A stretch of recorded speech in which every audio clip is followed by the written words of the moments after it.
దేవునికి మహిమ కలుగును గాక. మంచిది. మరి మిగతా విషయాల తర్వాత ప్రార్థన చేద్దాం. వాక్యం చదువుకుందామండి.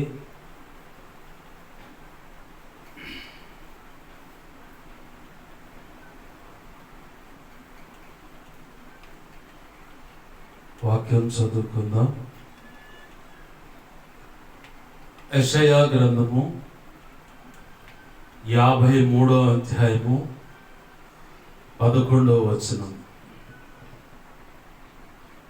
యెషయా గ్రంథము 53వ అధ్యాయము 11వ వచనం. నేనే చదువుతున్నాను. పరిశుద్ధ గ్రంథాలు తెరచి గమనించండి. అవకాశం ఉంటే నోట్బుక్ తీసుకొని రాసుకోండి. ఖచ్చితంగా రాసుకుంటే అది మేలు. చదువుతున్నాను, గమనించండి. అతడు తనకు కలిగిన వేదనను చూచి తృప్తి నొందును. నీతిమంతుడైన నా సేవకుడు జనుల దోషములను భరించి తనకున్న అనుభవ జ్ఞానము చేత అనేకులను నిర్దోషులుగా చేయును. ఆమేన్, హల్లెలూయా. ప్రార్థన చేద్దాం. ప్రేమగల మా కన్న తండ్రి యేసయ్యా, నీకు వందనాలు, కృతజ్ఞతాస్తుతులు. మా ప్రభువా, మీరిచ్చినటువంటి ఈ లేఖనాన్ని బట్టి నీకు కృతజ్ఞతాస్తుతులు. ఈ వాక్యాన్ని కృపతో జ్ఞాపకం చేసుకోండి. నన్ను, మమ్మలను, మేమున్న స్థితిగతులను వ్యక్తిగతంగా, కుటుంబ పరంగా, ఆధ్యాత్మికంగాను, సేవాపరంగా, సంఘపరంగా, సంఘ బిడల పరంగా మేమున్నటువంటి స్థితిగతులను కృపతో ఒక్కమారు జ్ఞాపకం చేసుకొని ఈ లేఖనమును విరిచి ఈ లేఖనము చాటున మీరు దాచి ఉంచిన లోజైన, నూతనమైన, అతి శ్రేష్టమైన ఈ భూమి మీద నువ్వు చేసినటువంటి సేవకు అనుగుణమైన గొప్ప సేవ యోహాను 14వ అధ్యాయము 12వ వచనంలో మీరు సెలవిచ్చారు. నా యందు విశ్వాసం ఉంచువాడు నాకంటే గొప్ప కార్యాలు చేయనని. అట్టి గొప్ప కార్యాలు చేసి నన్ను మహిమపరచున్నట్లు, నీ కృపకు మేము పాత్రులగునట్లు, నిత్యము నీ కృప మీద ఆధారపడి మా బ్రతుకు కొనసాగునట్లు, మా ప్రభువా, నీ కృప ద్వారానే సంపూర్ణ సిద్ధి, నీ కృప ద్వారానే వర్ధలత, నీ కృప ద్వారానే ఆధ్యాత్మిక విలువలు కలిగినటువంటి భవిష్యత్తు, నీ కృప ద్వారానే నిత్యత్వంలో కూడా తండ్రి అయిన దేవుని ఎదుట, ఆయన యొక్క సకల పరిశుద్ధుల ఎదుట మమ్మలను బట్టి నీకు సంతోషము, అలాగనే అక్కడ జరిగిన ఆ సంతోషాన్ని బట్టి మాకు మెప్పు, ఘనత, మహిమ, బహుమతులు అవి నిర్ణయించబడ్డాయి. కాబట్టి ఆ సమస్త యావత్తు నీ కృప ద్వారా మేము పొందుకొని నిన్ను మహిమపరచున్నట్లుగా ఈ లేఖనము చాటును దాచి ఉంచిన మర్మములను, ప్రత్యక్షతలను పరిశుద్ధాత్మ బలముగా నింపబడి లోతైన, నూతనమైన ఆత్మ ప్రత్యక్షతలు, మర్మములను కూడా బయటకు తెచ్చి వాటన్నిటిని మిళితము చేసి నీ చిత్తానుసారముగా మీ దాసుడు నోట వాటిని ఉంచి, మీ దాసుడు నోటిని మీ నోటి బోరగా మార్చి, మీ దాసుడు నోటికి బలమైన వాక్శక్తినిచ్చి, మీ దాసుడు మీ సిలువ చాటును మరుగుపరిచి, మీ దాసుడు ముఖాంతం నుంచి మీరు కనబడుతూ, మీ దాసుడు నోటి నుంచి నీ శ్రేష్టమైన ఆ వాక్కు పరిశుద్ధాత్మ బలముగా నింపబడి నీ కృప ద్వారా యేసు నామములో రిలీజ్ అవును గాక. అలా రిలీజ్ అవుతున్న ఆ మాటలు మా చెవిన పడుతున్న చూడనే మా అందరికి వినగలిగిన చెవును, గ్రహించగల మనసును, లోబడు హృదయాన్ని, వాక్యానుగుణంగా జీవించే కృపను, హృదయ సున్నతిని, దిద్దుబాటు మనస్సును, నేర్చుకునే శుభగుణ లక్షణమును, నిత్యత్వము చేరు పర్యాంతం వరకు నిత్యం నీ పాద సన్నిధిలో శిష్యరికము చేసే తత్వము కలిగి నీవు కోరుకున్న శిష్యులైన సేవక గణముగా మేము సిద్ధపరచబడి నువ్వు సెలవిచ్చావయ్యా. ఈ పరిచర్యకు 10 లక్షల కంటే గొప్పైన సేవక గణము సిద్ధపరచబడాలని అది సిద్ధపరచాలని మీరు సెలవిచ్చారు. అది జరుగునట్లుగా అట్లాంటి సేవక గణము దేవా ఈ పరిచయం ద్వారా సిద్ధపడినట్లుగా మీరు ఉపదేశించి మమ్మల్ని బలపరచండి. నీ గొప్ప కార్యాలు జరిగించండి. మీరు ఇచ్చిన దర్శనం, సంస్కరణ, ప్రవక్త పరిచయం, అన్ని జన్మ మధ్య అపోస్తలత్వం ప్రతి ఒక్కరు సంపూర్ణులు అవ్వాలి. అయ్యా ఈ పరిచర్య కొనసాగునట్లుగా ఈ నువ్వు సెలవిచ్చిన ఇదంతా జరుగునట్లుగా నీ కృప సమృద్ధిగా కుమ్మరించి ఆ కృప ద్వారానే ఈ ఉపదేశం నుంచి మా అందరితో మాట్లాడి ఈ సమస్త యావత్తు పరిచర్య దర్శనం నెరవేర్పు జరుగునట్లుగా సహాయించు ప్రభువా. నీకే వందనాలు, స్తోత్రాలయ్యా. నీ ఉపదేశాన్ని అడ్డగించాలని ప్రయత్నం చేస్తున్నది దుష్టుడైన వాడి దూతలు, చీకటి అంధకార శక్తులైన అవి చెల్లంగి బాలమని చాతబడి క్షుద్ర పూజలైన వశీకరణైన వాటిలో హోమాలు యజ్ఞాలైనా లేదు ఈ లోకంలో చెప్పబడ్డ దేవి దేవతలు దేవుళ్ళు కానీ లేదా కులానికి సంబంధించిన దేవి దేవతలు దేవుళ్ళు కానీ ఇకేమున్నా గుప్త నిధులు తీసే మాంత్రిక ద్వారా కావచ్చు, అఘోరాల ద్వారా కావచ్చు, అడవి ప్రాంతంలో ఉన్నటువంటి కొంతమంది వ్యక్తుల ద్వారా కావచ్చు, కోట శక్తులు కావచ్చు, అడవి ప్రాంత ప్రజలు వారి యొక్క కుల ఇలా వేల్పులు కావచ్చు, వీటన్నిటి ఎదుట ఏమైనా జరుగుతున్నా లేదా అవేంటియో దేవా ఇదిగో తండ్రి చాటలో రక్తం పట్టి నిమ్మకాయలు పెట్టని చెప్పని ఎవరైనా వాటికి సంబంధించినవి అలా తిరగేయటం కావచ్చు, లేదంటే తిరగేయాలని వాటిని సిద్ధపరిచి వారు నమ్మిన ఇలా లేదంటే వాళ్ళ కుల వేల్పులు ఎదుట వాటిని అలాగనే పెట్టున్నా వాటి ప్రభావం అంతటిని యేసునామములో బంధిస్తూ నీవు నాకు ఇచ్చిన అధికారం చొప్పున మేమంతా కలిసి వాటి ప్రభావాన్ని బంధిస్తున్నాం. ఇటు బంధకాల చేత వెరిపించబడుతూ అట్టి వాటి చేత దేవా ఇదిగో తండ్రి ప్రయోగించబడుతూ దేవా బాధపడుతున్న ప్రతి ఒక్కరికి ఇప్పుడు యేసు నామములో ఇటు బంధకాల నుంచి సంపూర్ణమైన విడుదల కలుగును గాక అని ప్రకటిస్తున్నాను. ఈ గొప్ప కార్యాలు జరిగించడం మాత్రం మహిమ పొందండి. నా చుట్టూరు మా చుట్టూరు మేమున్న గృహాలు, ఈ కాలనీ, పట్టణం సమస్తం చుట్టూరు ఈ ప్రార్థనలోకి పిలుస్తున్న ప్రతి ఒక్కరి చుట్టూ నీ చిత్తమైతే నీ శిలువ రక్తపు కంచెను రక్షణ ప్రాకారం అగ్ని ప్రాకారం చుట్టూ కంచెగా నీ మహిమే గారి జ్ఞాపకం చేసి సమస్తంపై ఆవరింపచ్చు. యెషయా 51:16 ప్రకారం నీ చేతి నీడలో వారిని దాచిపెట్టు. 34వ కీర్తన 7, 91వ కీర్తన 11, 12, 2 రాజులు 6:17 ప్రకారం నీ అగ్ని వంటి రథములు సైన్య సమూహాన్ని దేవదూతను జ్ఞాపకం చేయడం సమస్తం చుట్టూ కావలి ఉంచు. నీ కనుదృష్టి ముఖాన్ని తేజమైన వెలుగు సన్నిధి కాంతి జ్ఞాపకం చేయడం సమస్తంపై ప్రకాశించు. సర్వోన్నతుని శక్తి జ్ఞాపకం చేయడం సమస్తమును కమ్మును గాక. నీ మహిమ తేజస్సు ప్రభావం దహించని ప్రభావంగా నీ ఉండి తండ్రి అది నువ్వు కోరుకున్నట్టు నలుదిక్కులు ప్రభలిలు వెడును గాక. జకర్యా గ్రంథం 2:5 ప్రకారం నీవే అగ్ని ప్రాకారమే జ్ఞాపకం చేయడం సమస్తం చుట్టూ నిలిచి ఉందువు గాక. మాతో కూడా చిరచమైన దేవుడుగా నిలిచి ఉండి మాకు బోధించని బలపరచండి. అయ్యా నీ పక్షం వహించిన నేను బలహీనుడను. ఎంత బలహీనుడో నీకు బాగా తెలుసు. నీ పరిశుద్ధమైన నీ రక్తముతో నువ్వు కోరుకున్న పరిశుద్ధత నాలో వచ్చినట్లుగా కడుగు పవిత్రపరచు. అందుకే మొదటిగా నా సమస్త విధేయతలు, అతిక్రమ దోషాలు, పాప దోషాలు, ఆజ్ఞాతిక్రమాలకు క్షమించు. నీ శిలువ రక్తంతో నన్ను కడిగి పవిత్రపరచు. నీ పరిశుద్ధాత్మతో నన్ను నింపు. నీ ఆలోచన మార్చొప్పు నీ ఆత్మ చేత నడిపించు. ఇర్మియా 1:9, 10, 18, 19 నీ కృప నాకు దయచే. మత్తయి 10:21 ప్రకారం నీ నడిపింపు నాకు దయచే.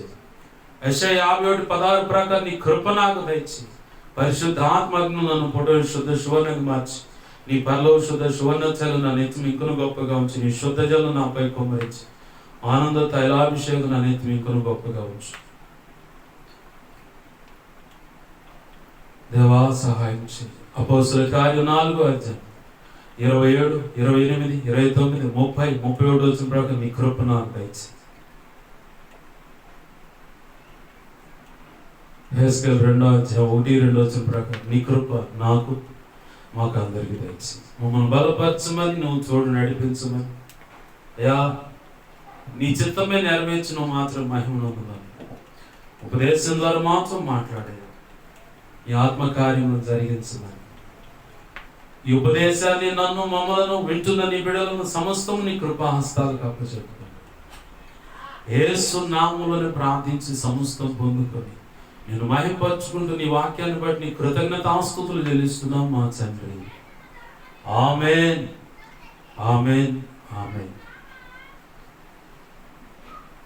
ప్రభునందు సమకూడిన ఈ శబ్దాంతరాల ద్వారా వింటున్నా, ఒకవేళ సెల్ ఫోన్ ద్వారా దూర ప్రాంతాల్లో ఉండి ఈ సమీపంగా ఉన్న వారికి ఫోన్ చేసి ఆ ఫోన్ ద్వారా వింటున్నా, లేదు ఈ వీడియో ద్వారా వింటున్నా, ఇక ముందు వినబోతున్నా, ప్రతి ఒక్కరికి ప్రభువైన యేసుక్రీస్తు వారి పేరిట నా హృదయపూర్వకమైన వందనాలు. అందరికీ వందనాలు. దేవునికే మహిమ కలుగును గాక. హల్లెలూయా.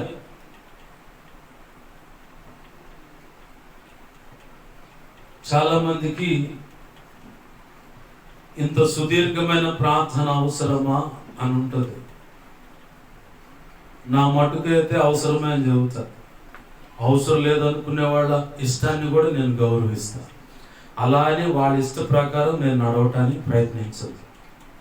ప్రభు నాకు ఇచ్చిన అనుమతి చొప్పున నేను ప్రార్థన చేసుకుంటా. ఎవరికి వారికి వ్యక్తిగతంగా ఇచ్చే అనుభవం అది. దేవునికి మహిమ కలుగును గాక. హల్లెలూయా. ఇకపోతే ఎప్పుడు లేని ప్రార్థనలో చాటలో రక్తము నిమ్మకాయలు తిరగేయటం అంటున్నారు. ఈ ప్రార్థన ఏంది అని చెప్పని కొంతమందికి డౌట్ ఉంటుంది. కొంతమంది మంచోళ్ళు ఈ మధ్య ఏం చేస్తున్నారంటే, వాళ్ళు చేయాల్సిన ప్రయత్నాలన్నీ చేశారు. ఎంత చేస్తున్నా కానీ ఏది వాళ్ళ మీద పారట్లేదు. ఫోన్ నెంబర్లను బట్టి చేస్తున్నా, కుటుంబ సభ్యులకి కొంతమంది పేర్లు తెలిసి చేస్తున్నా, ఇళ్ళ మీద చేస్తున్నా, ఒంటిలో ఉన్న అవయవాలన్నిటి మీద చేస్తున్నా, కాళ్ళకి వేసుకునే చెప్పుల మీద చేస్తున్నా, కూర్చునే కుర్చీలు, పడుకునే మంచాలు, వాడే సెల్ ఫోన్, జేబులో ఉండే పెన్ను, కళ్ళజోడు, వాడే మౌత్, నేను ఎక్కడ నిలబడుతాను, ఎక్కడ పడుకుంటాను, ఈ ప్రాంతాలన్నిటి మీద వాడికి మంత్ర ప్రయోగం చేసేవాడికి ఇవన్నీ కావాలి. ఎన్నో ప్రయత్నాలు చేశారు కానీ ఇక కుదరట్లేదు. కాబట్టి ఇప్పుడు ఇది ఎంతంటే చాలా ప్రాణాంతకమైన భయంకరమైన ప్రయోగం అన్నమాట. అది ఎలాంటిదో కొంచెం మీకు వివరిస్తా. నాకు తెలుసు దాని సంగతి, కానీ వాళ్ళు ఆ మెట్టు దాకా రాలేదు కదని ఎన్నాళ్ళు మౌనంగా ఉన్నా. ఇప్పుడు వచ్చారు ఆ మెట్టుకి. ఇది ఎలా చేస్తారు, ఎక్కడ చేస్తారు, ఎప్పుడు చేస్తారు, ఎవరికి చేస్తారు, ఆ వివరణ ఇచ్చి ముందుకు వెళ్తాను. నేను కొన్ని ముందుగా మాట్లాడే సంగతులు ఉన్నాయి కాబట్టి పనిలో పనిగా ఇది కూడా ఒకసారి వివరణ ఇస్తే సరిపోతుందని వచ్చాను ఇటు. మా మేనత్త కొడుకుల్లో చిన్న మేనత్త కొడుకు ఒకడు ఉన్నాడు. వాడు బేల్దారి మేస్త్రి. ఇప్పుడైతే చేయట్లేదులే, ఇంట్లో ఖాళీ కూర్చుంటున్నాడు. హైదరాబాదు ప్రాంతానికి ఇంచుమించుగా ఒక 70 మంది మేస్త్రులను వాడి కింద పనివాళ్ళగా పెట్టుకొని పెద్ద పెద్ద అపార్ట్మెంట్లు కాంట్రాక్ట్ తీసుకొని మరి పనులు చేయించేవాడు. ఆ క్రమంలో హైదరాబాద్లో ఒక ఆచారం ఉంది. ఏంటయ్యా ఆచారం అంటే, కొత్తగా ఒక ఇంటికి గృహప్రవేశం జరిగేటప్పుడు ఒక మేకను కానీ పొట్టేలును కానీ బలిస్తారు. అంటే ఆ ఇంట్లోకి వెళ్ళటాన్ని బట్టి సుఖంగా, ప్రశాంతంగా, అన్ని విధాల సౌఖ్యము, ఆశీర్వాదం ఉండాలని ఏం చేస్తారంటే కొంతమంది కోడిని కోస్తారు, కొంతమంది వాళ్ళకున్న తాహతును బట్టి, అంటే స్థాయి, పరపతి, డబ్బును బట్టి పెద్ద పెద్ద జీవాలు కోస్తారు. మేము కూడా కోసాం. మా ఇంట్లో, మా ఊళ్ళో దోషం ఉంటుందిరా అని చెప్పినప్పుడు తెలియని అజ్ఞాన కాలంలో జరిగించారు. అయితే ఈ చాట తిరగేసే తంతు దాకా రాలేలే కానీ అక్కడ ఆ జీవిని బలించి దానికి యొక్క రక్తాన్ని ఆ గోడల మీద చేతులతో అద్దుతారు.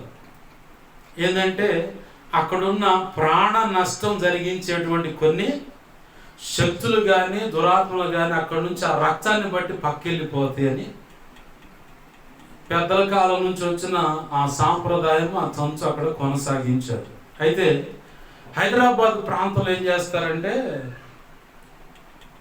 ఆ యాటను అంటే లేదంటే పొడేలు పిల్లను, మేకను తీసుకొస్తారు, దున్నపోతునైనా సరే తెస్తారు. ఇక వాళ్ళు నచ్చినటువంటి జీవిని ఏదో తెస్తారు. తేగానే దాన్ని ఆ ఇంటి ముందే లేదా ఇంట్లో దాన్ని కోసి దాని యొక్క రక్తాన్ని కొత్త చాట అయి ఉండాలి. అది బాగా అలుకుతారు, పసుపు కుంకుమ బాగా ఇచ్చేసి బాగా అలికి దాన్ని కొత్త చాట, ఇంతకుముందు బియ్యము చెరగనటువంటి కొట్లో కొనుక్కొచ్చేటువంటి, అది పెద్దదైనా కావచ్చు చిన్నదైనా కావచ్చు, చాట ఒకటి తెచ్చి ఈ జీవిని కోసినప్పుడు దాని కింద పెడతారు, రక్తం దాంట్లో పడతారు. పట్టంగానే ఆ పట్టిన తర్వాత అది విలవిల కొట్టుకున్నంతసేపు ఆడు ఉంటారు. తర్వాత ఈ లోపల నిమ్మకాయలు కొన్ని దాంట్లో పెడతారు. ఇక అది పట్టపగలు తీసుకెళ్ళడానికి కుదరదు. ఇప్పుడు పట్టపగలు తీసుకెళ్ళడానికి కుదరదు. మాంత్రిక విద్యలు చేసేవాడికి, వాళ్ళ సహవాసం పట్టిన వాళ్ళకి, ఇందాకన్నానే ఇట్లా రక్తం పట్టి చాట తిరగేస్తున్నారని వాళ్ళకు మాత్రమే ఈ పద్ధతి తెలుసు. వాడు పట్టపగలు నలుగురు చూస్తుండగా తీసుకెళ్ళలేడు, తీసుకెళ్ళకూడదు కూడా. ఎందుకని అంటే ఆ చాటను, ఆ రక్తంతో నిమ్మకాయలు పెట్టిన ఆ చాటను వీడు తీసుకువెళ్తుంటే వాడి వెనకాల ఆ రక్తాన్ని ఆతృతగా ఆస్వాదించడానికి, అంటే తాగటానికి లేదా తినటానికి కొన్ని బలమైన దురాత్మ శక్తులు ఆ వ్యక్తి వెనకాల పడి వెళ్తూ ఉంటాయి. వెళుతూ వెళుతూ అతన్ని పలకరిస్తాయి. భలే ఉన్నావు, బాగున్నావు, ఎరా ఏంది అని ఇట్లా పలకరిస్తాయట. అవి పలకరిస్తున్నా సరే వాటి వైపు మనసు నిలపక వీడి మనసులో ఏదో ఒకటి ఉంటుంది, మంత్రం జపిస్తూ శ్మశానంలోకి వెళ్ళాలి. వీడు ఇంకెక్కడికి పోవటానికి లేదు, శ్మశానంలోకి వెళ్ళాలి. శ్మశానంలోకి వెళ్ళి ఆ శ్మశానంలో దాన్ని పెట్టడం అన్నా జరగాలి, లేదా పెడితే వీడు బతకడు కాబట్టి చాటను తిరగేస్తాడు. అక్కడ తిరగేయగానే ఆ శక్తులన్నీ ఒక్కసారిగా, కొన్ని వందల బలమైన శక్తులు అన్నమాట, అన్నీ వచ్చి అక్కడ దాని మీదకు వచ్చి అట్ట వాలి వెంటనే రివర్స్ అయి ఈ చాట అక్కడ పెట్టి తిరగేసి తిరిగి వస్తున్నాడు చూడు ఈ వ్యక్తి, వాడి వెనకాల పడతాయి. అవి మాట్లాడే మాటలు కట్టుకున్న భార్య మాట్లాడినట్టు ఉంటాయి, కడుపును పుట్టిన బిడ్డలు మాట్లాడినట్టు ఉంటాయి, కన్న తండ్రిలాగా తల్లిలాగా మాట్లాడుతున్నట్టుంటాయి, స్నేహితులు మాట్లాడినట్టుంటాయి. వీటన్నిటి స్వరాలను బట్టి నా స్నేహితుడే వచ్చి మాట్లాడుతున్నాడని పక్కకు తిప్పాడు తలకాయ, వెంట అవి మొత్తం వచ్చి ఇంటి మీద పడి చంపేస్తాయి. ఈ తంత్రం ఈ చేసేవాడికి తెలుసు. అయితే వాడు ఏం బట్టి చూపకుండా సైలెంట్గా, ఆ సమయంలో వాడు ఎలా ఉంటాడో తెలుసా, బిర్రుగా దాగి, మామూలుగా అయితే వాడు పోలేడు, బిర్రుగా దాగి తీసుకొని పోతాడు. ఆడకు పోయి చాట తిరగేసి మళ్ళీ ఎనికి తిరగకుండా వస్తాడు. పొరపాటును వాడు ఎనికి తిరిగాడా అంతే, వాడు కథం. ఇది తెలంగాణ ప్రాంతంలో కొత్తగా ఇల్లు కట్టుకునే వాళ్ళ యొక్క ఆ గృహ ప్రవేశం రోజు జరుగుతుంది. ఈ తంచు మా మేనత్త కొడుకు, మాతో పాటు పెరిగినోడేవాడు, వాడికి కొన్ని క్షుద్ర పూజల విషయంలో అవగాహన ఉంది. వాడికి 16-17 సంవత్సరాల, అంటే 14-15 సంవత్సరాల వయసు అప్పుడే, లేదా ఇంచుమించు 17 సంవత్సరాల వయసు అప్పుడే వాడు ఒక సాధు దగ్గర ఈ క్షుద్ర పూజలకు సంబంధించిన విషయాలు పుస్తకం ఉంటే తీసుకుని అక్కడ విద్యను అభ్యసించాడు. ఆ తర్వాత హైదరాబాద్ పోవటం, ఈ చాటలు తిరగేయటం, ఈ సెక్షన్ చూసి వచ్చాడు. ఆ తర్వాత కొన్నాళ్ళు పెళ్ళైన తర్వాత వీడికి ఆ చీకట్లు వీళ్ళ దాంపత్య జీవితానికి పొత్తుగా అలవట్లా. దెయ్యాలు వచ్చాయి, రాత్రిపూట మాట్లాడుతుండే, నా పక్కన వచ్చి ఏమైనా దెయ్యాలు పడుకుంటే వాటితో మాట్లాడి పంపించేవాడు, వాటిని గద్దించి పంపించేవాడు. తెల్లారి చెప్పాడు, బావా నీ పక్కన రాత్రి పలానా దెయ్యం వచ్చింది, ఇంత బలం కలదు ఇంతదనేవాడు. నేను నవ్వుకొని మెలకుండా ఉండేవాడిని, భయమే లేదు. నాకున్న ఆలోచన ఆశ ఏంటంటే ప్రారంభంలో దెయ్యంతో ముఖాముఖిగా మాట్లాడాలని. రక్షణలోకి వచ్చిన తర్వాత అదంతా ఉట్టిదే కాబట్టి అదేం పెద్ద కాదు కాదని ఇప్పుడు యేసయ్యతో ముఖాముఖిగా మాట్లాడుతున్నాం. దేవునికి మహిమ కలుగును గాక. హల్లెలూయా. ఇది మా వాడు చేసేవాడు అక్కడ. దాని తర్వాత దాన్ని అంతా వదిలేసి మా సాధువు దగ్గర సంపాదించిన ఆ పుస్తకం అవన్నీ తగలబెట్టి నాకు ఇది వద్దని చెప్పి అనుకొని దాంపత్య జీవితంలోకి వెళ్ళిపోయిన తర్వాత ఇప్పుడు పిల్లలు, చక్కగా కుటుంబం ఉంది. అట్లనే ఒకరోజు వాళ్ళున్న ఆ ప్రాంతంలో అడవిలో కూర్చొని ఒకటి చేస్తూ ఉన్నంట దిగంబరంగా. అడవిలో కూర్చొని చేస్తుంటే బాగా బండి పక్కన ఆపి మంచి ఒక రాయి తీసుకొని పోయి ఎదురుగా పిల్లగాడు, పసి పిల్లగాడు, ఇంకొద్దిగా ఆగితే చంపబోతాడు. ఆ టయానికి వెళ్ళిపోయి రాయి తీసుకుని ముఖం మీద, ఎందుకంటే ఎదర 2 కూర పళ్ళు రాలగొడితే చాలు. వాడు మాట స్పష్టంగా పలకలేడు.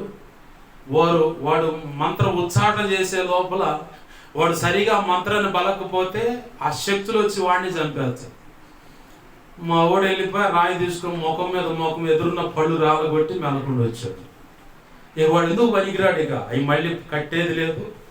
వాడికి జన్యువుగా స్వతహాగా పుట్టుక నుంచి వచ్చిన పళ్ళై ఉంటేనే ఆ మంత్రాలు పనిచేస్తాయి, లేకపోతే పనిచేయవు. కట్టుడు పళ్ళు అయితే పనిచేయవు. నాకు ఈ తంతంతో తెలుసు. లోకంలో అంటారు ఏమి లే నాకు ఎగిరెగిరి పడుతుంది. నాకు అన్నీ తెలుసు కాబట్టి ప్రభు కృపను బట్టి ఈ అనుభవ జ్ఞానం ప్రభు ఇచ్చాడు కాబట్టి నా ముందు చిందులేస్తూ ఉంటాడు ఒక్కొక్కడు. వాళ్ళకి చెప్తాను, దేవుని చేత అగ్ని వంటి అభిషేకం పొందినటువంటి వ్యక్తి నేను. త్రిత్వమైన దేవుడే పావురము ఆకారంలో నాలో ఉండటానికి ప్రభు ఇష్టపడితే ఆయన నాలో ఉన్నటువంటి వ్యక్తిని నేను. ప్రత్యేకంగా ఈ క్షుద్ర పూజల విషయంలో అధికారం పొందినటువంటి వ్యక్తిని నేను. ఇంకొకటి, పరదేశంలో త్రిత్వమైన దేవుడి చేత ప్రత్యేకంగా బోధించబడి తిరిగి వచ్చినటువంటి వ్యక్తి నేను. పిచ్చి డ్యాన్సులు వేస్తే నా ముందు కుదరదు. వాడు ఎంతలో పండితుడైన మాంత్రికుడైనా ఎవడైనా సరే, నీ మనసులో ఏ దురుద్దేశం పెట్టుకొని నాతో మాట్లాడుతున్నావో టక టక టక చెప్తా. నీ చరిత్ర కూడా చెప్తా నేను. నువ్వు ఎక్కడ ఎవడితో సంసారం చేశావు, ఏ పురుషుడి దగ్గర పోయి ఏ కొడుకుకు లేదా ఏ కూతురుకు తండ్రి ఏ పురుషుడో చెబుతా నేను. నీ భార్యకు తెలియకుండా ఏ స్త్రీ దగ్గరకు పోయి నువ్వు కలిసి ఏ బిడ్డను కన్నావో చెబుతా నేను. నాకు తెలియదు. మళ్ళీ నేను చూసినోడిని కాదు, ఎవరి దగ్గర ఎంక్వైరీ కూడా నేను వేయను.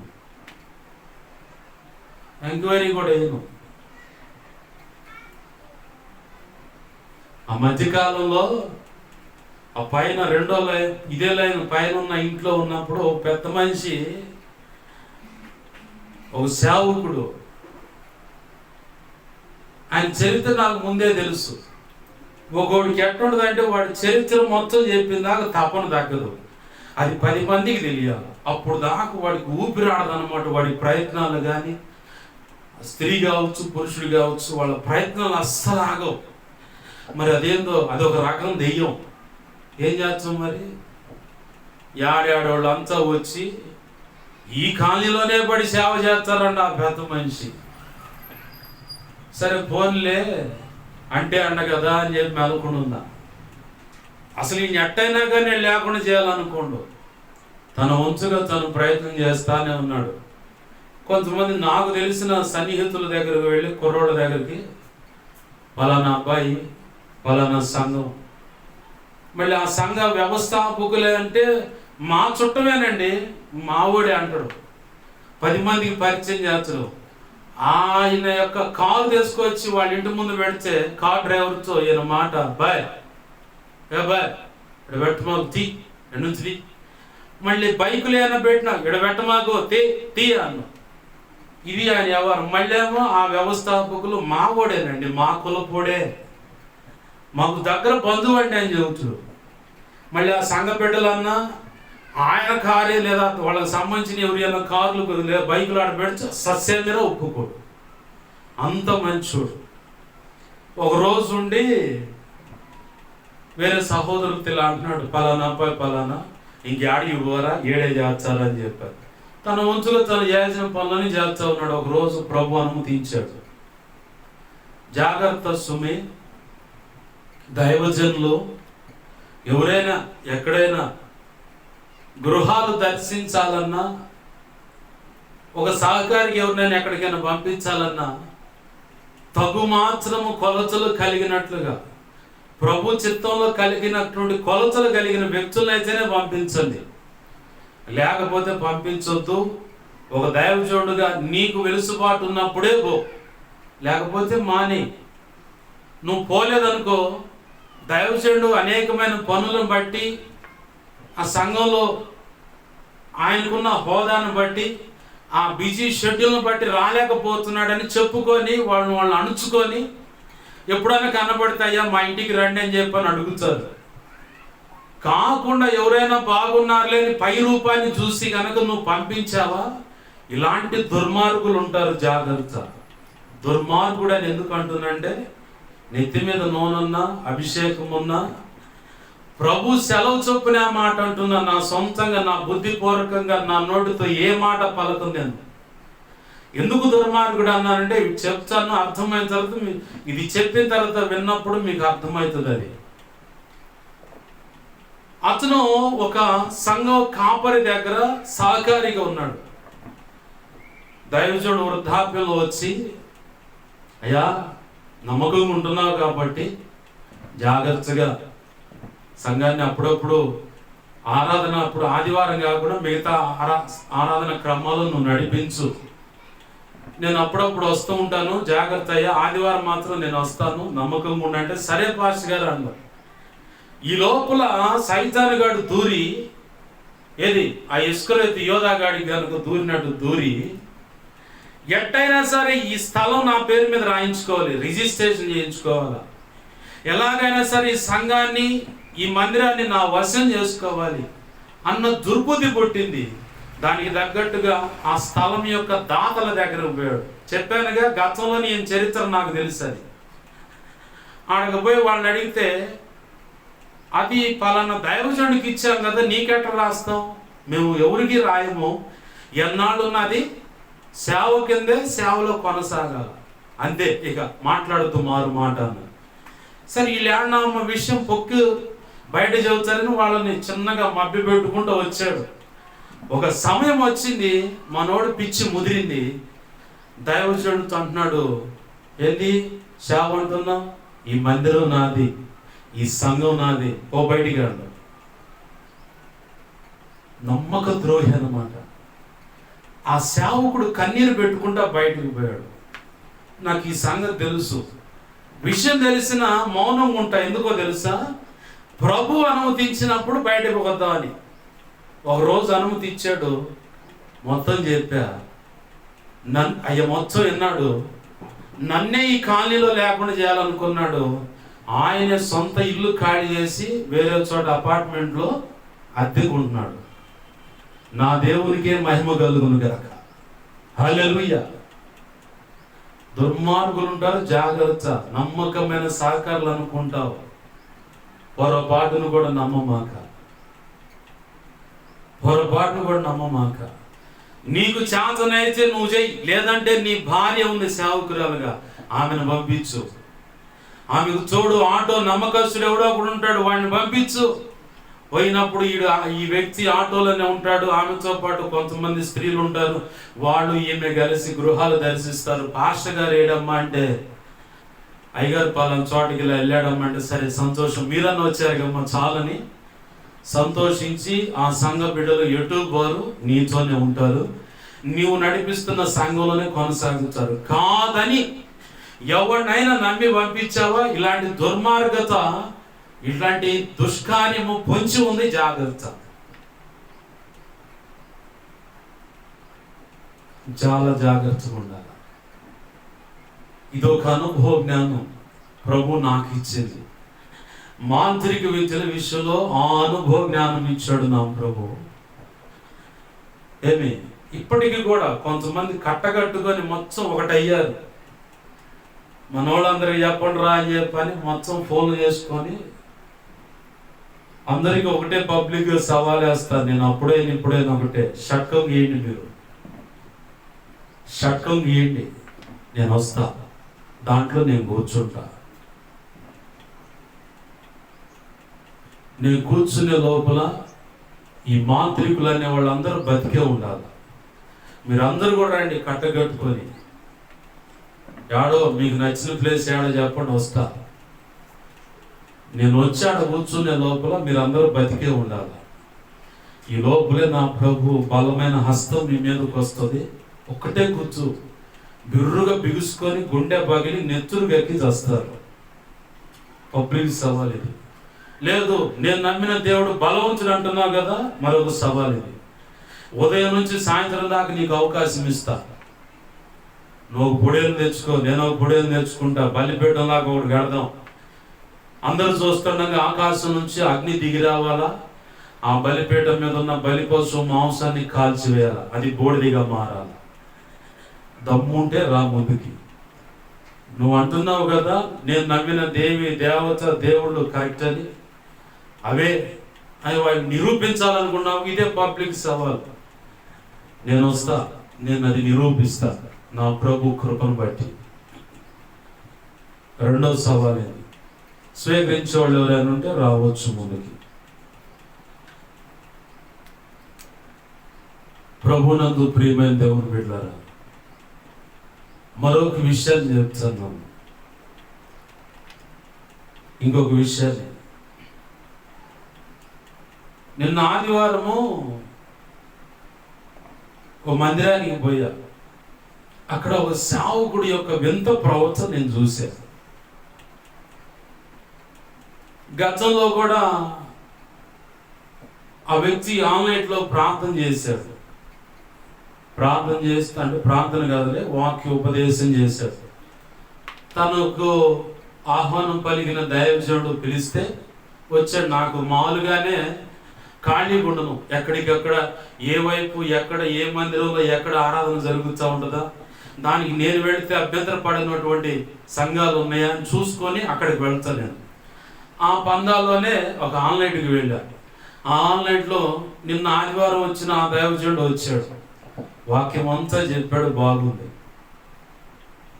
ఆ పరిచయ పేరు చెప్పను, ఆహ్వానించిన దైవజనుడు పేరు చెప్పను, కానీ ఈ మాట అంటే ఈ ఉపదేశం చేసిన దైవజనుడి యొక్క పేరు చెప్తాను. ఎందుకంటే బై మిస్టేక్ ఒకవేళ ప్రభు చిత్తమై నా ఈ మాటలు ఆ సంఘం యొక్క వ్యవస్థాపకుడు కానీ ఆహ్వానించిన సేవకుడు కానీ వినే అవకాశం ఉంటుంది కాబట్టి ఈ మాటలు చెప్తున్నాను. ఏమో ప్రభు ప్రేరేపించి ఆ వాక్యం వినని చెబితే వింటారు కదా. అందుకని నాకు అక్కడ కనపడ్డటువంటి భయంకరమైనటువంటి ఒక పెను ఉపద్రవం తప్పింది. దాన్ని చెప్పాలి కాబట్టి చెబుతున్నాను, నా బాధ్యత. ఎందుకంటే సంస్కరణలో ఒక బాధ్యతగా ఒక దిద్దుబాటు విషయంలో కాబట్టి మాట్లాడుతున్న ఈ విషయం. అతని పేరు జోసెఫ్, బ్యాంక్ ఎంప్లాయ్. అతను ఎవరు? Joseph, bank employee. అతను లాస్ట్ టైము ఆన్లైన్లో వచ్చినప్పుడు మాట్లాడుతూ అంత బాగా చెప్పాడు వాక్యం. నేను అనుకున్నాను సహోదరుడు బాగున్నాడు, బాగా వాక్యం చెప్తున్నాడు అనుకుంటా ఉన్నాను. నాకు పరిశీలన ఉంటుంది. నాకు ఎవరైనా సరే, నా ఆత్మీయ తండ్రి చెప్పినా సరే ఆ వాక్యంలో ఎక్కడైనా చిన్న పొరపాటు జరిగితే, ఎందుకంటే ఇంత సీనియర్ అయ్యుండి ఈ పొరపాటు చేయడం ఏందని మంచోళ్ళు రంధ్రాన్వేషకులు వెతుకుతూ ఉంటారు. ఆ చెడు నింద నా ఆత్మీయ తండ్రి మీద పడకూడదని కూడా నా ఆశ. అందుకని ఏదన్నా చిన్న పొరపాటు ఉంటే ఎమ్మడే ఆ పలానా చోట ఇలా తప్పుగా ఉన్నారయ్యా అని చీటీ రాసి ఇస్తాను. నాకుంది అలవాటు. అలాగనే బెరాయా గ్రామస్తులు కనుక పౌలు శీలలు చెప్పబడుతున్న వాక్యాలు ఆ రీతిగా ఉన్నాయో లేవో అని ఎప్పటికప్పుడు లేఖనాలు పరిశోధించి అని ఉంది. అలాంటి అనుభవం ప్రభు కృపను బట్టి నాకు ఇచ్చాడు. పైన నాయకులను బట్టి చూసి నేను అది పొందుకున్నా. దాని ప్రకారమే నాకు ఇచ్చిన సంఘ బిడ్డలకు కూడా ఈ మాటలు వింటున్న వారికి కూడా చెప్తాను నేను. బెరాయా గ్రామస్తులు ఉన్నట్లు మీరు ఉండాలి. వాక్యం యొక్క పరిజ్ఞానం మీరు కలిగి ఉండాలి. దుర్బోధ చేసేవాడికి భయంకరంగా ఉంటుంది వాక్య పరిజ్ఞానం. ఎందుకో తెలుసా? వాడికి పైన వాడు చెప్పిన దాన్ని బట్టి మలచి వాక్యాన్ని చెప్పటానికి. బోధలో కల్తీ ఉంది కానీ వాక్యంలో కల్తీ లేదు. అది బాగా గుర్తుపెట్టుకోవాలి. వాక్య ప్రత్యక్షతలో కూడా కల్తీ లేదు. కానీ ఆ యొక్క బోధిస్తున్న యొక్క మనిషి యొక్క మస్తిష్కం అంటే మెదడు, దాంట్లోంచి పుట్టేటువంటి బోధన బట్టే రకరకాలుగా ఉత్పన్నం అవుతుంటాయి, అంటే బయటకు వస్తూ ఉంటాయి. అయితే ఈ జోసెఫ్ అని దైవజనుడు లాస్ట్ టైం ఆన్లైన్లో మాట్లాడుతూ గతంలో ఎప్పుడో తను ఆహ్వానించిన దైవజనుడు తనతో పాటు భోజనం చేస్తున్నప్పుడు ప్రార్థన చేసుకుంటా ఉన్నాడట. ప్రభువా, ఈ ఆహారం నాకు ఇచ్చినందుకు కృతజ్ఞతాస్తుతులు. ఈ ఆహారము లేని వాళ్ళు ఎంతమంది ఉన్నా వారికి కూడా ఇవ్వు, నేను తినబోతున్నాను. నువ్వు నన్ను నమ్మి అప్పచెప్పిన నా సంఘ బిడ్డలు కూడా తిన్నారో లేదో వాళ్ళు కూడా తినేలాగా సహాయం చేయ ప్రభు అని చెప్పని ఇట్లా అంట మౌత్ అలానే పెట్టాడు. ఇట్లాంటి అనుభవం నాకు లేదండి. ఏమండు? గట్టిగా మౌత్లో ఇలాంటి అనుభవం నాకు లేదండు. నేను మౌత్ ఆపి ఆ డైలాగ్ చెప్పాలి. నేను ఆ డైలాగ్ చెప్తే ఎవరికొకరికి బెదిరిపోయి ఏందిరా మాకు ఎరికాకలు అంటారు. అందుకే మౌత్ ఆపి ఆ డైలాగ్ చెప్పారు. ఇట్లాంటి అనుభవం నాకు లేదు ప్రభు అని గట్టిగా ఆగేసిండు. అరే అరే అరే అరే అరే అరే ఇప్పుడు దాకా చెప్పింది మొత్తం ఒక్క దెబ్బతో. సెల్ ఫోన్ హ్యాంగ్ అయినప్పుడు పవర్ ఆపు రీస్టార్ట్ అని ఉంటుంది. రీస్టార్ట్ అని కొడితే అంతకుముందు ఏదైనా అడ్డం ఉన్నది మొత్తం ఒక్క దెబ్బతో తుడిచిపెట్టి క్లీన్ చేసి పక్కన పెట్టుద్ది. ఈ మనిషి యొక్క ఆ కేకను బట్టి మొత్తం ఒక దెబ్బతో రీస్టార్ట్ అయిపోయింది. అతను వచ్చి నిలబడితే ఆ కేకే గుర్తవుతుంది. నాకు అదే గుర్తొచ్చింది నిన్న కూడా. సరే ప్రశాంతంగా వాక్యం చదువుతుండే కదా అని చెప్పని వింటా ఉండగానే ఒక్కసారిగా ఏం చేశాడంటే మౌత్ దగ్గర పెట్టి టచ్ అండు. మౌత్ దగ్గరకు పెట్టి టచ్ అని అండు. అది గట్టిగా అన్నమాట. ఇప్పుడు ఆ మాట కూడా మౌత్ ఆపే చెప్పా. ఏంది గట్టిగా మౌత్ దగ్గర పెట్టుకొని ఒక్కసారిగా టచ్ అనగా నేను అటు ఇటు చూస్తున్నా. ఎందుకో తెలుసా? మందిరాల్లో గుండె వీక్గా ఉన్నవాడు వచ్చి కూర్చుంటారు. నువ్వు సడన్ వార్తలు ఏదైనా వింటే స్ట్రోక్ వచ్చి నువ్వు పోతావు అనేవాడు వచ్చి కూర్చుంటారు. వృద్ధులు వచ్చి కూర్చుంటారు. అనారోగ్య పరిస్థితిలో ఉన్నవాడు వచ్చి కూర్చుంటారు. వాళ్ళ మధ్యలో నువ్వు ఈ ఎర్రి కేకలేస్తే, అది మామూలుగా మౌత్ ఆపి కేకేస్తే తప్పు లేదు, పొరపాటు కూడా లేదు.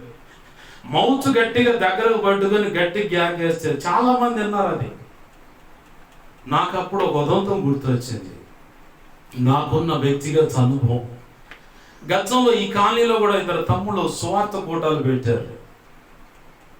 దాన్ని మేనేజ్ చేస్తున్న తమ్ముడేమో చక్కగానే తనకున్న స్థాయిలో తనకున్న ప్రభు ఇచ్చిన కృపను బట్టి తైలాభిషేకం ప్రార్థనలు చేసి వాక్యం చదువుతాడు, నెమ్మదిగానే చదువుతాడు. ఆ తమ్ముడు విషయంలో అభ్యంతరమే లేదు నాకు. ఇంకొకడు ఉండో మిడియాలపు తుంప ఉండి ఉండి ఉండి ఆ పిల్లగాడు వాక్యం చదువుతూ చిన్నగానే చాలా మెత్తగా మాట్లాడుతూ మౌత్ గట్టిగా దగ్గరికి తెచ్చి అంటాడు. మౌత్ ఇది కూడా ఆపే చెప్తున్నాను నేను. మౌత్ గట్టిగా దగ్గర తెచ్చుకొని అంటాడు. ఆ మాట ఒకసారి చాలా చోట్ల నాకు అభ్యంతరంగా ఉండేసరిగా, తమ్ముడా ఇప్పుడు దాకా నువ్వు చెప్పిన మంచి వాక్యం అన్ని విషయాలు బాగా చెప్పావు, ఈ ఒక్క అరుపును బట్టి మొత్తం రీస్టార్ట్ అయిపోతుంది, మనుషులకు ఆ వాక్యం ఎక్కట్లేదు, నా నా పద్ధతి మార్చుకుంటే ఆయన వాళ్ళంతా అన్నారు, మాకు ఒకడు గురువు అవసరం లేదు, మేము 11 మంది ఎంతమంది ఉన్నాం, మాకు మేము సరిపోతాం, ఇంకొకటి చెప్పాల్సిన పని లేదు అని అన్నాడు. సరే ఆ గురువు ఎవరు అని చెప్పని ఒకరోజు పిడుగురాళ్ళంట ఆయన్ని పిలిపిస్తే ఆయన వాక్యం ఉన్న అసలు ఆయనకే దారి తెలియదు, ఆ గురువుకే దారి తెలియదు. ఆ గురువు గారు ఈడ నడిపిస్తున్నాడంట. ఆ రోజు మా తమ్ముడికి నాకు ఇచ్చారు వాక్యం అవకాశం. అరే మాకే పెట్టారు గొడవ అనుకున్నా. నా తమ్ముడికి నాకు ఇచ్చారు అవకాశం, చెప్పాను బాగుంది. చివరిలో వాళ్ళ గురువు గారికి ఇచ్చి ఆ గురువు గారు తీసుకున్న మూలవాక్యం జరిగిపోయింది, ఎడిపోయేటట్టు తిరిగిండో తెలియదు. నాకు అప్పుడు అర్థమైంది, అసలు ఏరిగే దారి లేదు, ఏం నమ్ముకొని వెనకాల తిరుగుతున్నాడు, వీళ్ళు దారి తప్పి తిరుగుతున్నారని. ఇట్లా నడుస్తున్న ఒక రోజు బీసీ కాలనీలో తమ్ముళ్ళు కూటం పెట్టారు. వెంటనే మౌత్ బాగా దగ్గరకు తెచ్చాడు. అదే సమయంలో ఆ పక్కనే ఒక వృద్ధురాలు అనారోగ్య సమస్యతో బాధపడుతుంటే ఆమె ప్రేరేపించబడుతుంది, అమ్మ నన్ను అక్కడ తీసుకుపోండి, అక్కడ తీసుకుపోండి, అక్కడ తీసుకుపోండి అని. వాళ్ళ ఇంట్లో వాళ్ళు ఉండి బలంతంగా తెచ్చి ఖాళీ ఎక్కడ లేకపోతే ఆ స్పీకర్ బాక్స్ పక్కనే కూర్చోబెట్టారు. మనోడు మూమెంట్ వచ్చింది, కరెక్ట్గా మూమెంట్ వచ్చింది. రాగానే మౌత్ దగ్గరకు పెట్టుకొని అండు గంచే. ఒక్కసారిగా ఆమె గుండెల్లో నుంచి లోపల కడుపులోంచి మొత్తం పైకి దన్నింది. పైకి దన్ని ఊపిరి ఆడక ఒక అరగంట గంట సేపు ఆమె పైన కొన ప్రాణం పైన కొట్టుకుంటా ఊగిసలాడుతూ వీళ్ళు ఆడోడాడు సర్దుకున్నారు. పోబోతునేసరికి మొత్తాన్ని నిలబెట్టారు. ఆగండి రా, ఆమెకి ఏమన్నా అయితే మీ సంగతి తెలుస్తాం, లేదా మీరు పోతారు, కోటను ఇక్కడ పెట్టమాకండి అని చెప్పాను. అప్పుడు ఆ మాట నాకు గుర్తొచ్చింది. నిన్న ఆ సహోదరుడు వాక్యం చదువుతుంటే ఏం చెప్పనా, నేను మినిస్ట్రీ రిజిస్ట్రేషన్ చేసుకున్నాను, నాకు ఎమ్మెల్యే వెనకమాల సపోర్ట్ ఉంది, ఇవన్నీ అనుకున్నా. నాకు ప్రభు ఆ సమయంలో చెబుతున్న విషయాలు పోలీసులు ఏమాత్రం కనికరించరు. స్థానికంగా ఆహ్వానించిన సేవకుడిని, ఆ సంఘ వ్యవస్థాపకుడు ఉంటాడే, వీళ్ళిద్దరిని ముందు పోలీస్ స్టేషన్లో మోస్తారు కేసు పెట్టేసి. ఒక్క వ్యక్తి ఎవరికైనా ప్రాణాపాయం జరిగినట్లయితే ఎమ్మన్నా మూసేస్తారు. ఈ పరిచయం నువ్వు సీజ్ చేస్తున్నా అని చెప్పని సీజ్ చేస్తారు. విజయవాడలో ఓ సేవ అట్నే జరిగింది. ఆ తమ్ముడు టీవీ 5కి ఎక్కాడు, చాలా గందరగోళమై చివరికి సేవే లేకుండా అసలు ఎక్కడుండో కూడా తెలియదు. కొద్దో గొప్ప ఏ సేవకుడు ఎక్కడ దొరుకుతాడో పట్టుకొని రోడ్డుకి ఇడుతా అన్న టైపులో ఉన్నారు. ఏంది నాకు అప్పుడు అనిపించింది. ఆ తర్వాత ఈ మాట్లాడినోడిని కూడా మోస్తారు, జైల్లో పెడతారు. అమ్మా ఇంత నష్టం తప్పిందే ప్రభువా, నీకు స్తోత్రాలు అనుకున్నా నేను. ఇట్లాంటి వాళ్ళకి ఎర్రి కేకలు పెట్టే దెయ్యం పట్టిందని అర్థం. కుదురుగానే ఉంటాడు, అప్పుడు దాకా బాగుంటాడు, ఒక్కసారిగా వస్తుంది అది బయటికి. అట్లాంటి వల్ల సేవకు సంఘానికి చాలా ప్రమాదం. అని పక్కన పెడతామన్నా చేయాలా, లేదా ఆ వ్యక్తి యొక్క సంఘంలో నీ పాటలేదు నువ్వు పడయ్యా అని చెప్పాలా, లేదంటే మాత్రం మొత్తాన్ని మోస్తారు, ఆ సేవను కూడా సీజ్ చేసి పడుతుంది. నేను రిజిస్ట్రేషన్ చేసుకున్నాను, కుదరదు. గవర్నమెంట్ అయ్యే ఒప్పుకో. రిజిస్టర్ చేసుకున్నంత మాత్రాన జనాల యొక్క ప్రాణాలు తెస్తారా, ఆ నా కుమారులారా, ఈ నా కుమారులారా అని వాళ్ళ స్టైల్లో మాట్లాడి లోపలేసి మోస్తారు. సీఎం రికమెండేషన్ పెట్టినా ఆగదు, ఎందుకంటే ఒకడు పోయాడని సాక్ష్యం ఉంటుంది కాబట్టి. దండం పెట్టి చెబుతా, మర్యాద పద్ధతులు మార్చుకోండి, లేకపోతే జరగబోయే ఉదంతం ఇదే ప్రమాదం. నిన్న ఆ ప్రమాదం త్రుటిలో తప్పిపోయింది. నేను అదే చూసుకున్న జనం మొత్తాన్ని బాగా చూశాను. నేను ఎవరన్నా ఉన్నారా పోయారా, ఏ ఆడ మనిషైనా ఏ మగ మనిషైనా, వృద్ధులైనా పసివాళ్ళైనా యవనస్తులైనా, ఏమో సడన్గా నువ్వు ఒక వార్త వింటే టపాకు అడతా అని చెప్పుంటారు డాక్టర్లు. నువ్వు ఆ రకంగా మాట్లాడితే ఏదో కొంచెం దేవుడు దగ్గర పోయి స్వస్థత కలుగుద్ది అని అందరూ చెబుతున్నారు. ఆ విశ్వాసాన్ని బట్టి, వీళ్ళలో ఉన్న విశ్వాసాన్ని బట్టి అక్కడ వచ్చి కూర్చుంటూ నువ్వు ఈ ఎరికాగలేచి ఉన్నది మొత్తం ఊడ్చిపెట్టాల్సి వస్తుంది. జాగ్రత్త నాయనా, జాగ్రత్త. నా వంతుగా చెప్పాల్సిన విషయాలు చెప్పాను. ప్రభునందు ప్రియమైన దేవుని బిడ్డలారా,